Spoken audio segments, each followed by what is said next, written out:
Father God, as we sit in your presence this morning, help us to hear your word. Help us to understand the truth. And may that truth set us free. Amen.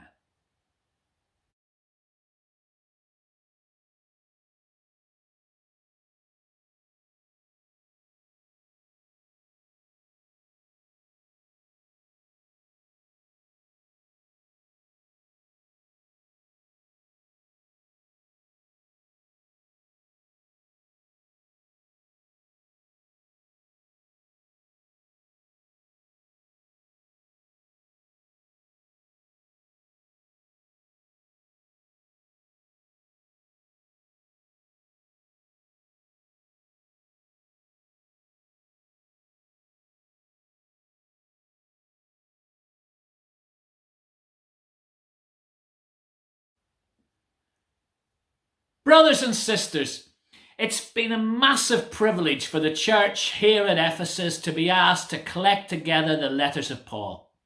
It's an extremely important job. You may have heard how quite recently our brother John, beloved disciple of the Lord, who spent many years at one time here in Ephesus, was called home to the Lord. He was the last of the original apostles, indeed one of the last of that early Jerusalem community. And if we're honest, even with the apostles around, the church hasn't always been brilliant at avoiding false teaching, has it? And if we're to preserve the teaching of the apostles and protect the church from heresy, we really need to gather together their teaching quite quickly. It's a privilege for Ephesus to be involved in this part of the work, collecting Paul's letters.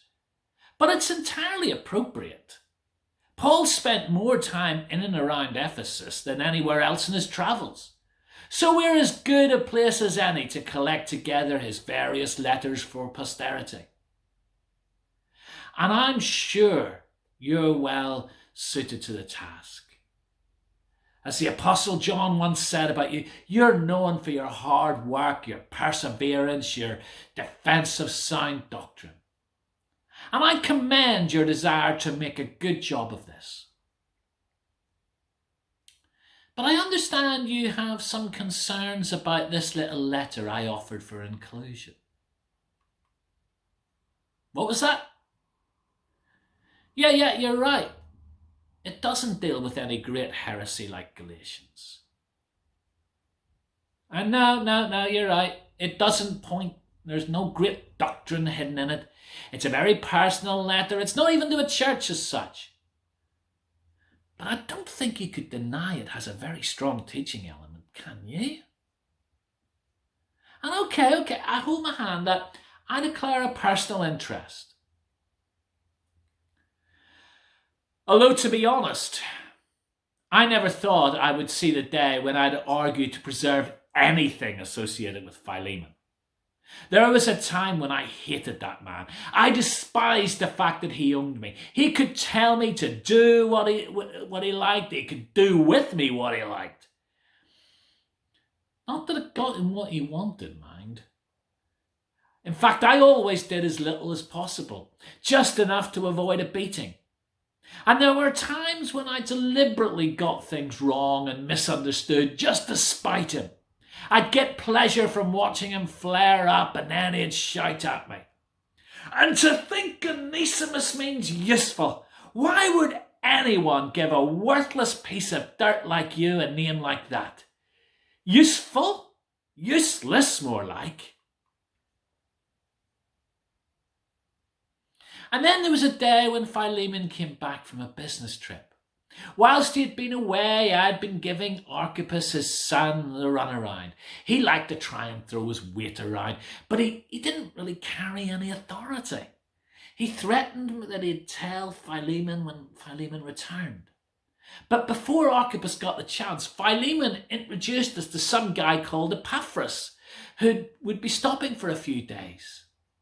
And they kept talking about some guy called Paul. Philemon, I heard, had become a follower of something called the Way. And I didn't know much about this way, but I knew one thing. When they said that they were going to be meeting in Philemon's house from now on, I knew what that meant. More work for Muggins here. Epaphras tried being nice to me, but I didn't want to know. And soon afterwards, Philemon had all his new friends over.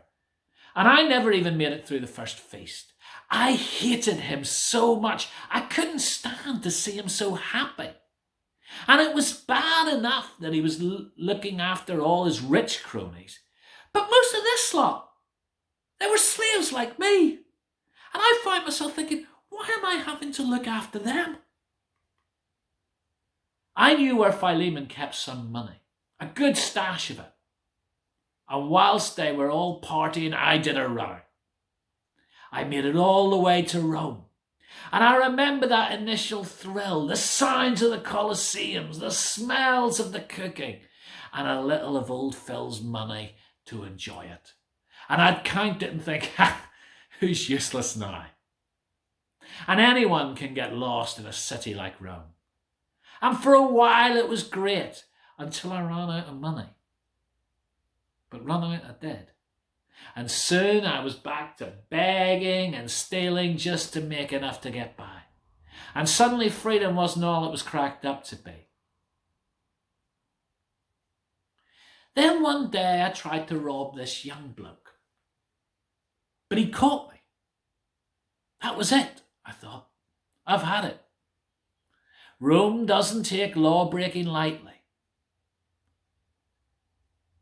But rather than get me arrested, this guy Mark, his name was, said, come with me. Took me to a house and he led me into a room. And there was a bloke there and he said, I caught this man trying to steal from me. And I found myself staring at a small, frail, unimpressive sort of man. Not that he needed to be impressive. He'd caught me stealing. He could hand me over to the guards. Right now, he had as much power over me as Philemon ever had. He spoke with a stammer. What's your name, son? I told him. Onesimus. Then, to my surprise, he asked Mark to fix me some food. Your accent, said Paul. You're not from these parts, are you? I'd say Laodicean, Colossian. I told him Colossian, and I was surprised he recognised the accent. Oh, I've travelled a bit, he said, and he told me he knew some people in my area. And something inside me gave me that sinking feeling it was going to be the same people I knew. And those feelings were confirmed when he told me his name was Paul, and then he went off on a long ramble about Jesus and the church. And I'm not sure whether he noticed the terror etched in my face or whether he just assumed it was because I was frightened of what he was going to do to me. Either way, he just kept going. He asked me where I was staying, and when I said I had nowhere, he offered me the chance to stay at this place. And just then Mark returned with the food. I asked Paul, why are you being so nice to me? I tried to steal from you. Yes, he said, you've wronged me. But I've learned from experience that just because someone lets you down once, it doesn't mean that God can't use them to be a real blessing. Isn't that right, Mark? He added to the bloke who brought the food. And they exchanged a knowing look. Paul, it transpired, was under house arrest, which was slightly ironic. I was a criminal, on the run, and I was being protected in a prison.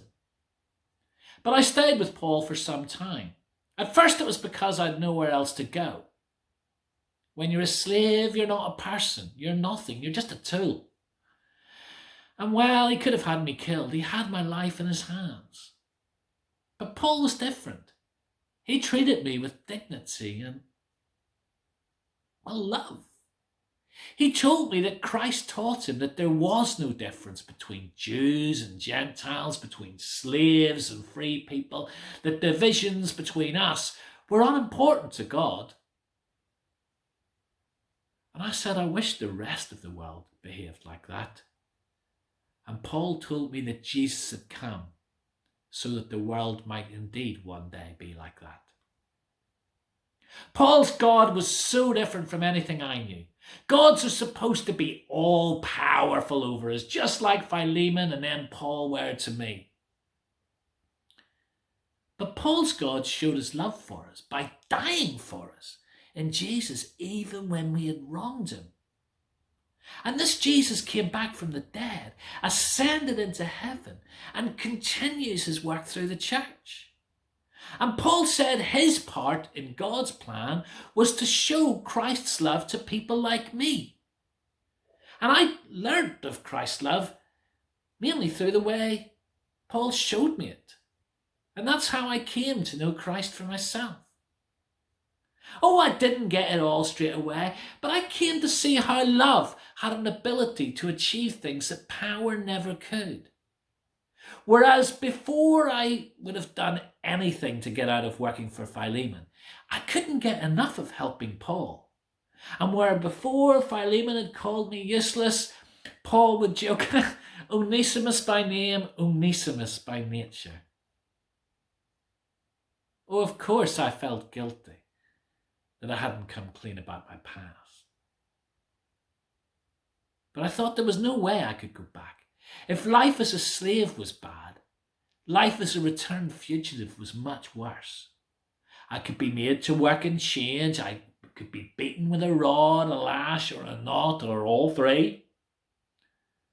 I could be branded.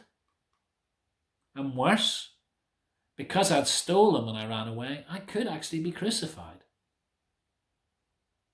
There were 60 million slaves in the empire. It wouldn't do to let any of them get away with anything.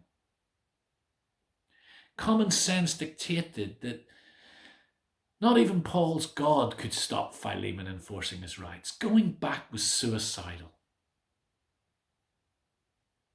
And yet I also knew it couldn't last.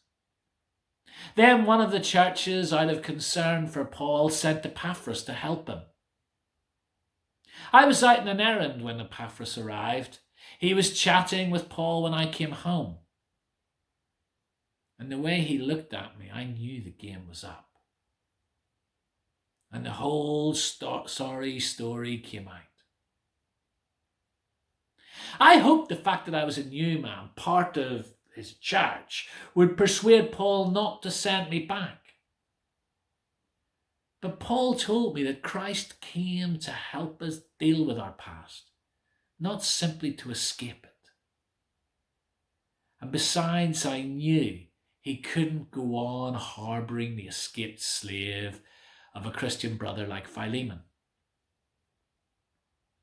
But, he said, Epaphras had brought him encouraging news about the Colossian church. Paul was going to write to them, and he'd add another letter pleading my case to Philemon. It would be delivered by a man called Tychicus, and I'd go with him. My only hope now was that Paul's opinion would carry some weight. Days passed, and the letters were soon completed. Packing didn't take long. I didn't have much. Before I left, Paul read the letter to me. I'd hoped he would be more forceful, maybe even demand my release.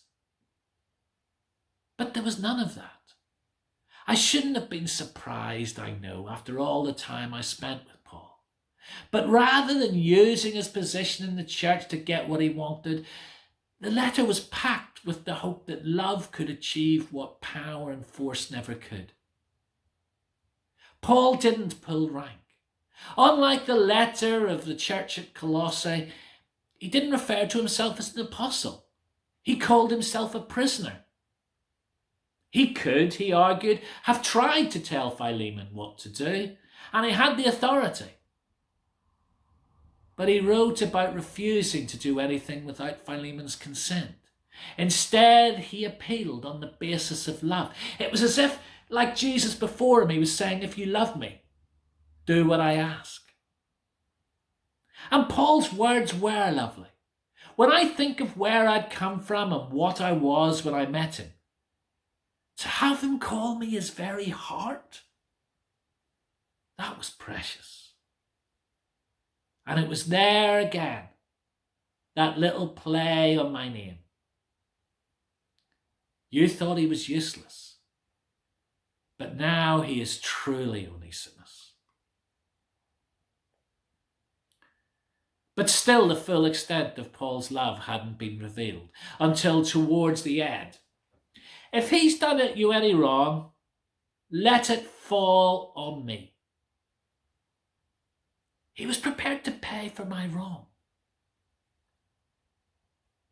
You know, everything I learned about God, Jesus, the gospel, I learned from Paul.